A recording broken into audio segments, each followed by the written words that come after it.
Ciao, sono il dottor Max, della PharmaMax, che si occupa della pubblicazione dei foglietti illustrativi dei farmaci, in formato video, dove io personalmente vi leggerei i bugiardini. In questo video ti leggo il bugiardino del farmaco. Adenosina Accord. Accord Healthcare Italia SRL. Ultimo aggiornamento. 7 settembre 2021. Cosa Adenosina Accord?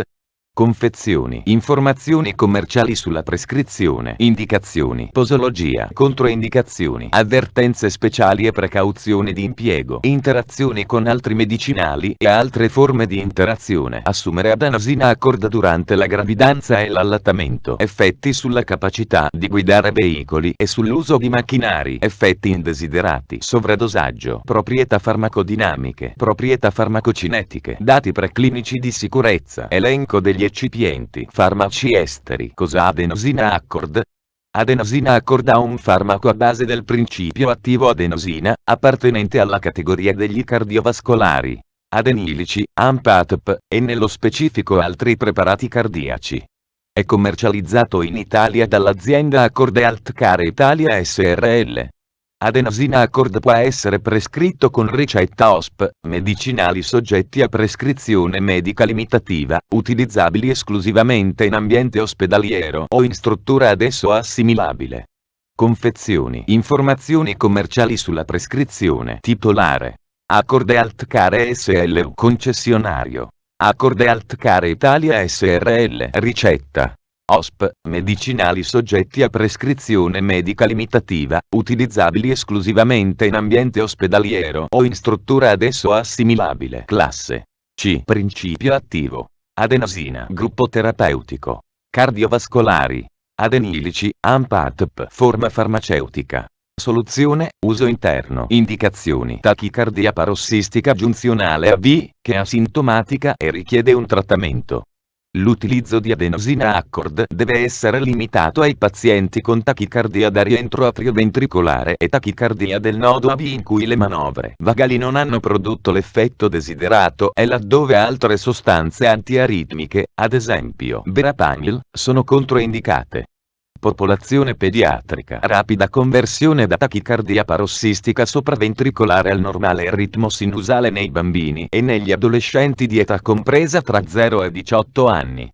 Nota: adenosina ha dimostrato di essere inefficace nei pazienti con tachicardia atriale o ventricolare o con tachicardia attribuibile a fibrillazione atriale o flutter atriale. Posologia. L'iniezione di adenosina è riservata solo all'uso ospedaliero, dove siano disponibili attrezzature per il monitoraggio e per la rianimazione cardiorespiratoria per un uso immediato. Modo di somministrazione: deve essere somministrato come bolo IV rapido secondo il dosaggio crescente riportato sotto. Per essere certi che la soluzione raggiunga la circolazione sistemica, somministrare direttamente in vena o in una linea IV. Se somministrato attraverso una linea IV, deve essere iniettato quanto più prossimale possibile e seguito da un flusso di soluzione salina rapida. Se somministrata attraverso una vena periferica, si deve usare una cannula ad ampio calibro. L'iniezione di adenosina deve essere utilizzato solo in presenza di strutture per il monitoraggio cardiaco. Ai pazienti che sviluppano un blocco AV importante ad una determinata dose, non devono essere somministrati ulteriori incrementi del dosaggio. Posologia. Adulti. Dose iniziale: 3 mg somministrati come bolo endovenoso rapido, in 2 secondi. Seconda dose: se la prima somministrazione non sopprime la tachicardia sopraventricolare entro 1 o 2 minuti, deve essere effettuata un'ulteriore somministrazione di 6 mg in bolo endovenoso rapido. Terza dose: se la seconda somministrazione non sopprime la tachicardia sopraventricolare entro 1 o 2 minuti, devono essere somministrati anche 12 mg in bolo endovenoso rapido. Dosi addizionali o più elevate non sono raccomandate. Popolazione pediatrica. Durante la somministrazione di adenosina ci deve essere la disponibilità di una kit di rianimazione cardiorespiratoria per un pronto intervento se necessario. L'adenosina deve essere utilizzata con monitoraggio e registrazione dell'ECG continui durante la somministrazione. La dose raccomandata per il trattamento della tachicardia parossistica sopraventricolare nella popolazione pediatrica: Primo bolo di 0,1 mg/kg di peso corporeo, dose massima di 6 mg. Incrementi di 0,1 mg/kg di peso corporeo a seconda della necessità di ottenere la cessazione della tachicardia sopraventricolare, dose massima di 12 mg. Anziani. Vedere le raccomandazioni posologiche per gli adulti. Controindicazioni. L'iniezione di adenosina è controindicata in pazienti che presentano nota ipersensibilità all'adenosina ad uno qualsiasi degli eccipienti. Sindrome del seno malato, blocco atrioventricolare, AV, di secondo o terzo grado, ad eccezione dei pazienti con pacemaker artificiale funzionante. Malattia polmonare cronica ostruttiva con evidenza di broncospasmo, esempio asma bronchiale. Sindrome del QT lungo. Grave ipotensione. Insufficienza cardiaca non compensata. Avvertenze speciali e precauzioni di impiego. Avvertenze speciali. La somministrazione deve essere effettuata in ospedali sotto stretto monitoraggio elettrocardiografico e con strumentazione di rianimazione cardiorespiratoria disponibile per l'utilizzo immediato in caso di necessità poiché esiste vedi la scheda tecnica del farmaco, RCP, completa.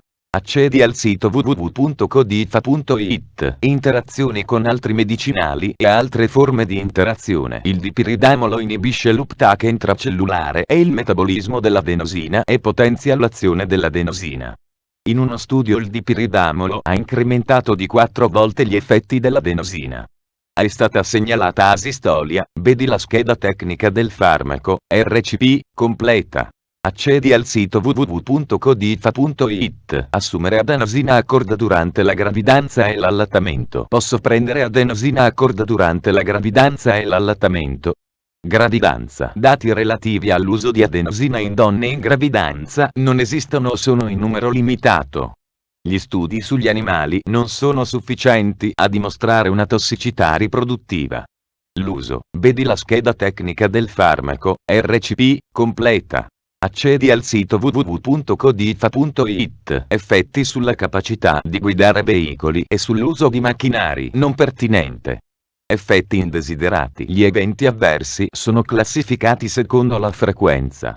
Molto comune, a 0 yen un decimo, comune, a 0 yen un centesimo, un decimo, non comune, a 0 yen 1, 1, 0, 0, 0, un centesimo, raro, a 0 yen 1, 10, 0, 0, 0, 1, 1, 0, 0, 0, molto raro, 1, 10, 0, 0, 0, non nota. La frequenza non può, vedi la scheda tecnica del farmaco, RCP, completa. Accedi al sito www.codifa.it. Sovradosaggio. Poiché copyright l'emivita dell'adenosina è molto breve, meno di 10 secondi, gli effetti indesiderati generalmente si risolvono velocemente. Sintomi di sovradosaggio. I sintomi di sovradosaggio sono stati osservati nei pazienti che sono stati trattati contemporaneamente con dipiridamolo. I sintomi di sovradosaggio possono essere anticipati sulla base delle proprietà farmacologiche di adenosina e della risposta clinica. In caso di sovradosaggio si possono verificare grave ipotensione, grave bradicardia persistente, fibrillazione ventricolare e asistolia. Misure terapeutiche in caso di sovradosaggio. L'effetto di adenosina non può essere invertito da atropina.